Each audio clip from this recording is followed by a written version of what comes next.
ሁሉም የእጁን ማግኘቱ አይቀርምና አሁን ደግሞ ያኔ በሰራው ስራ ዋጋውን የሚከፍልበት ሰዓት ደርሷል። በዚች ካፌ ውስጥ እንግዳ ለማግኘት የመጣው ግለሰብ አንድ ግለሰብ ይመለከትና እንግዳ ፊት ሲሆንበት ግራ ይገባዋል። ታዲያም ያኔ ያንን ወጣት ከሚሰራበት ሆቴል እንዲባረር አስደርጎታል። ዛሬ እርሱም በተራው ዋጋ የሚከፍልበት ሰዓት ደርሷልና በቦታው ተሰይሞ እንግዳ ያለውን ሰው ይጠባበቅ ጀመር።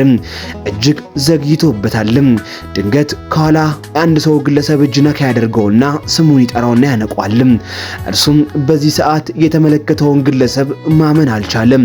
ያኔ በዚያች ሆቴል ላይ አስተናጋጅ የነበረውና ዛሬ የእርሱ ተጠባቂ እንግዳ የሆነው ግለሰብም ምንድነው ሰላም አትለኝም እንዴ ሲል ጥያቄ ያቀርብለታል። እርሱም ለብዙ ሰከንዶች ከተመለከተው በኋላ እንዴት ሊሆን ቻለ ብዬ ግራ ስለተጋባው ነው ይቅርታ ይለውና ሰላም ይለዋል።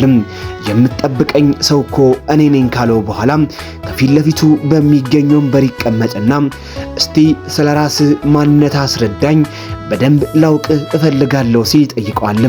በዚህ ሰዓት የሚናገረው ነገር የገባው ግለሰብ የማምነውን እስካሁን ድረስ ለማመን አልቻልኩም፣ እውነት ያ ግለሰብ አንተ ነህ ብሎ ይጠይቀዋል።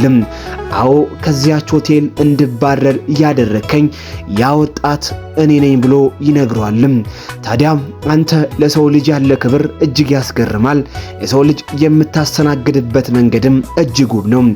ትላንትና በዚያች ሆቴል ላይ የተገኘሁት ያንተን ነገር ለመመልከት ነበር። ነገር ግን አንተ ከጠበቅኩና ላገኛቸው ከመፈልጋቸው ሰዎች ይልቅ በጣም የዘቀጥክና የወረድክ እንደሆን ተመለከትኩኝ።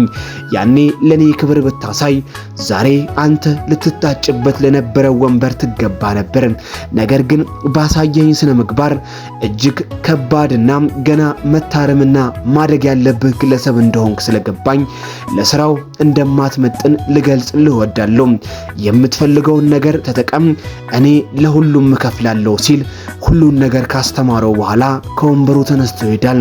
ወዳጆቼ አንዳንዴ ህይወት በራሷ መልሳ የምትከፍለን ነገር በሰራኑ ልክ ሳይሆን ከሰራኑ በላይ ነው።